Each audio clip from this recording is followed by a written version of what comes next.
प्यार आखिर होता क्या है? एक इंसान, एक रिश्ता, एक नाम, या फिर बस एक एहसास जो कभी पूरा नहीं होता? क्या प्यार का मतलब साथ रहना है, या किसी के बिना भी उसका हिस्सा बनकर जीते रहना? क्या हर लव स्टोरी की हैप्पी एंडिंग होना जरूरी है, या कुछ कहानियां सिर्फ इसीलिए आती हैं ताकि हमें थोड़ा अधूरा छोड़ जाए? और अगर प्यार इतना ही सिंपल होता तो फिर सवाल क्यों पैदा होते? What are we? क्या हम साथ में हैं या बस एक फेज में फंसे हैं? ये रिश्ता आगे जाएगा या यहीं रुक जाएगा? और सबसे अनकंफर्टेबल सवाल, अगर प्यार था तो पूरा क्यों नहीं हुआ? यहीं से इम्तियाज अली की दुनिया शुरू होती है। उनकी फिल्मों में प्यार कभी क्लियर नहीं होता, कभी स्ट्रेट नहीं चलता। वहाँ दो लोग मिलते हैं, जुड़ते हैं, भागते हैं, टूटते हैं, लेकिन एक दूसरे से पूरी तरह छूटते नहीं। जब वी मेट का प्यार डेस्टिनेशन नहीं, एक जर्नी था। लव आजकल ने पूछा कि क्या मॉडर्न प्यार वाकई ज्यादा ऑनेस्ट है? रॉकस्टार ने दिखाया कि कुछ प्यार साथ रहने के लिए नहीं बल्कि खुद को खोने के लिए होते हैं। और तमाशा ने सबसे अनकंफर्टेबल सवाल फेंका, क्या हम उस इंसान से प्यार करते हैं जो हमारे साथ है, या उस वर्जन से जो वो कभी बन सकता था? इम्तियाज अली आंसर्स नहीं देते, सवाल छोड़ जाते हैं। उनकी लव स्टोरीज इसीलिए याद रहती हैं क्योंकि वो क्लोजर नहीं देती। वहाँ प्यार एक प्रॉब्लम नहीं, एक पजल है जो हर व्यूअर अपनी उम्र, अपने हार्ट ब्रेक और अपने रिग्रेट्स के हिसाब से सॉल्व करता जाता है।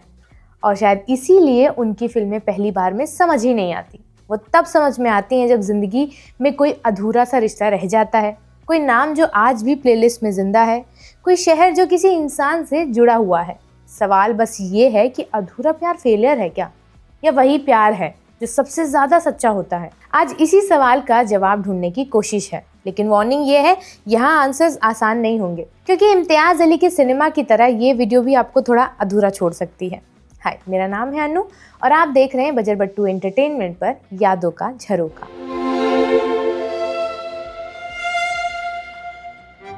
कुछ फिल्में थिएटर में खत्म होती हैं और कुछ फिल्में थिएटर से बाहर निकलने के बाद शुरू होती हैं।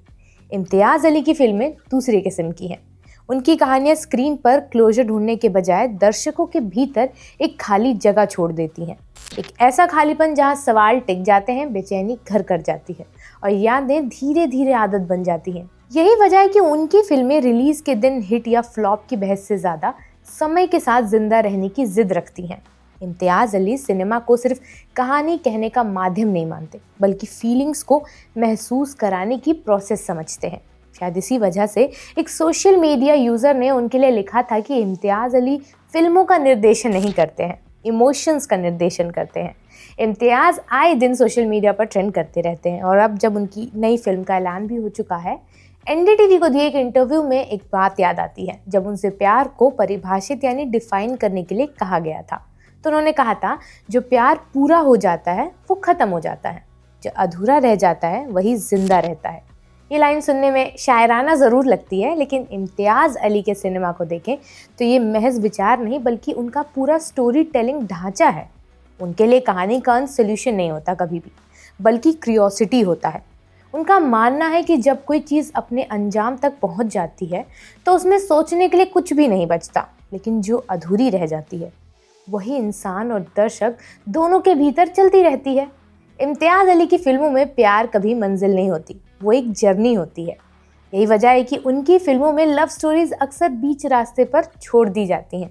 जब वी मेट को अगर सतह पर देखें तो ये एक परफेक्ट रोमांटिक फिल्म लगती है, हैप्पी एंडिंग, शादी, स्माइल्स, लेकिन असल में ये फिल्म गीत की सेल्फ डिस्कवरी की कहानी है। आदित्य यहाँ लवर नहीं होता बल्कि उत्प्रेरक होता है, यानी कैटलिस्ट। गीत उससे मिलकर अपनी पहचान ढूंढती है। फिल्म का भावनात्मक क्लाइमेक्स शादी नहीं बल्कि गीत का खुद को स्वीकार करना होता है। इम्तियाज यहाँ साफ कर देते हैं कि उनके सिनेमा में प्यार किसी को पा लेने की कहानी नहीं है, बल्कि खुद तक पहुँचने का जरिया है। ये सोच रॉकस्टार में और ज़्यादा तीखी हो जाती है। जॉर्डन और हीर एक दूसरे से प्यार करते हैं, मिलते भी हैं, फिर भी दोनों अधूरे रह जाते हैं। हीर की शादीशुदा स्थिति पर अक्सर नैतिक सवाल उठाए जाते हैं कि वो अपने पति को धोखा दे रही है, लेकिन इम्तियाज अली इस नैतिक फ्रेम को खारिज कर देते हैं। वो कहते हैं कि दुनिया की तमाम प्रेम कथाओं को देखें, हीर रांझा, लैला मजनू, इन सब में सामाजिक संरचनाएं प्रेम के रास्ते में खड़ी होती हैं, लेकिन प्रेम फिर भी जिंदा रहता है। यहाँ प्यार सही या गलत नहीं होता बल्कि इनवाइटेबल है। जॉर्डन का आर्ट उसकी पीड़ा से जन्म लेता है। अगर उसका प्यार पूरा हो जाता, अगर हीर पूरी तरह उसकी हो जाती, तो शायद रॉकस्टार पैदा ही नहीं होता। इम्तियाज़ अली के यहाँ दर्द सिर्फ ट्रॉमा नहीं बल्कि क्रिएशन की ज़मीन है। हाईवे में इम्तियाज़ अली प्यार से पहले आज़ादी यानी फ्रीडम को रखते हैं। वीरा और महाबीर का रिश्ता किसी सामाजिक परिभाषा में फिट नहीं बैठता।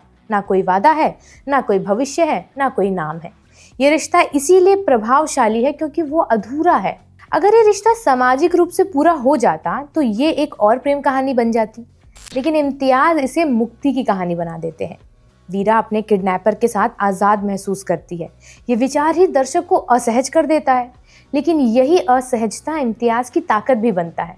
वो दर्शक को कंफर्ट जोन में नहीं रखते कभी भी। तमाशा इम्तियाज़ अली की सबसे ज़्यादा गलत समझी गई और सबसे ज़्यादा पर्सनल फिल्मों में से एक है। ये प्रेम कहानी नहीं होती बल्कि आइडेंटिटी की कहानी होती है। वेद दो जिंदगियां जी रहा है, एक जो समाज ने उसके लिए तय की है और दूसरी जो वो भीतर से जीना चाहता है। तारा यहाँ लवर कम और मिरर ज़्यादा बनती है। वेद तब तक प्यार नहीं कर सकता जब तक वो खुद को पूरा नहीं करता। इम्तियाज़ खुद को मानते हैं कि तमाशा लोगों को देर से समझ में आई और इसकी वजह ये थी कि वो कहानी को आसान भाषा में कह ही नहीं पाए। लेकिन यही जटिलता तमाशा को समय के साथ एक कल्ट फिल्म भी बना देती है।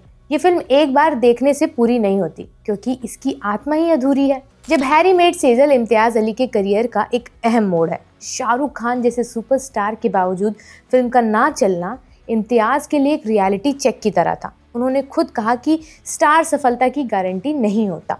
ये फिल्म भी अधूरी बातचीत, अधूरी समझ और अधूरी मोहब्बत पर टिकी थी। हैरी और सेजल की केमिस्ट्री धीरे धीरे बनती है बिना ड्रामेटिक मोमेंट्स के, लेकिन शायद यही सादगी उस समय के दर्शकों को भारी लगी होगी। ये इम्तियाज़ की उन फिल्मों में से है जहां उनका टेम्पलेट दर्शकों की उम्मीदों से टकरा गया था। लैला मजनू और लव आजकल 2 में इम्तियाज़ अली का दर्शन और ज़्यादा नंगा होकर सामने आता है। इन फिल्मों में अधूरापन केवल प्रेम तक सीमित नहीं रहता बल्कि पूरी जनरेशन की उलझन बन जाता है। लेकिन यहीं एक समस्या भी दिखाई देती है। कई बार विचार कहानी से आगे निकल जाता है। जब दर्शन किरदारों पर हावी हो जाता है तो दर्शक भावनात्मक रूप से कनेक्ट करने के बजाय सोचने लगता है। यही वजह है कि ये फिल्में क्रिटिक्स और लिमिटेड ऑडियंस तक ही सिमट कर रह गई। अमर सिंह चमकीला इम्तियाज़ अली के करियर में एक डिसाइसिव वापसी थी। यहाँ अधूरापन प्रेम से आगे बढ़कर विरासत बन जाता है। चमकीला का जीवन अधूरा रहा, विवादों में, हिंसा में, अधूरी उम्र में ख़त्म हुआ, लेकिन उसकी आवाज़ आज भी जिंदा है। इम्तियाज़ यहाँ भी वही सिद्धांत दोहराते हैं जो पूरा हो गया। वो इतिहास बन गया जो अधूरा रह गया, वो मिथक बन गया। ये फिल्म दिखाती है कि इम्तियाज़ अली अब प्रेम से आगे बढ़कर पहचान, स्मृति और सांस्कृतिक अधूरेपन पर काम कर रहे हैं। अगर इम्तियाज़ अली की तुलना उनके समकालीन यानी कंटेम्पररीज निर्देशकों से करें तो फ़र्क साफ दिखाई देता है। करण जौहर के सिनेमा में प्यार अक्सर कंप्लीटनेस मांगता है, कन्फेशन, क्लोजर और ग्रैंड एंडिंग। संजय लीला भंसाली के यहाँ प्रेम ग्रैंड ट्रेजेडी बनता है जहाँ अंत पहले से तय होता है। अनुराग कश्यप के सिनेमा में अधूरापन किसी व्यक्ति की निजी उलझन नहीं होता बल्कि उस समाज और व्यवस्था की देन होता है जिसमें वो जी रहा होता है। लेकिन इम्तियाज़ अली के यहाँ अधूरापन एसेंशियल है। उनके किरदार सिस्टम से नहीं खुद से लड़ते हैं। यही वजह है कि इम्तियाज़ अली की फिल्में रिलीज़ के पहले दिन नहीं बल्कि सालों बाद ट्रेंड करती हैं। वो खुद कहते हैं कि जो फिल्में उन्होंने बनाई वो किराए के घरों जैसी थी, लेकिन जो फिल्में उन्होंने बचपन में देखी वो उनकी अपनी हैं। यही सोच उन्हें पोलाइट भी बनाती है और रेस्टलेस भी। वो मानते हैं कि उनकी फिल्मों का देर से समझ आना उनका फेलियर है, ना कि दर्शकों का। शायद इसी ईमानदारी की वजह से इम्तियाज़ अली आज भी रेलेवेंट है। उनकी फिल्में वन टाइम वॉच नहीं होती, उन्हें देखा नहीं जाता, जिया जाता है। आप उनकी फिल्मों की तारीफ नहीं करते, आप उनसे बहस करते हैं, उनसे उलझते हैं और फिर लौट कर उन्हें दोबारा देखते हैं। मैं तो करती हूँ ऐसा ही। इम्तियाज़ अली की फिल्में उन लोगों के लिए हैं जिनकी ज़िंदगी में कुछ अधूरा है, कोई रिश्ता, कोई सपना, कोई सवाल। और शायद इसीलिए उनकी कहानियाँ हमें बेचैन भी करती हैं और सुकून भी देती हैं, क्योंकि सच यही है कि ज़िंदगी पूरी नहीं होती, प्यार पूरा नहीं होता, और शायद इसी अधूरेपन में उसका सबसे गहरा अर्थ छुपा होता है। और शायद यहीं आकर हमें समझ आता है कि इम्तियाज़ अली के यहाँ प्यार कभी ख़त्म नहीं होता, वो बस शेप बदलता रहता है। लोग अलग अलग हो जाते हैं, रास्ते बदल जाते हैं, लेकिन इमोशंस कहीं आर्काइव नहीं होते। वो किसी गाने में, किसी शहर में, किसी रैंडम रात की ओवर थिंकिंग में वापस आ जाते हैं। क्लोजर यहाँ गिफ्ट नहीं, इल्यूजन है।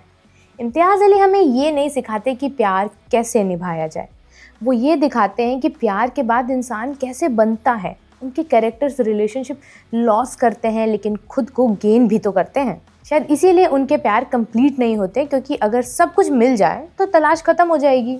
और यही सबसे अनकंफर्टेबल ट्रुथ भी है। कंप्लीट लव कंफर्ट देता है, लेकिन इनकम्प्लीट लव आपको बदल कर रख देता है। कमेंट सेक्शन में बताइए कि आपको किस तरह का लव पसंद है और इनकम्प्लीट लव को लेकर आप क्या मानते हैं, क्या राय है।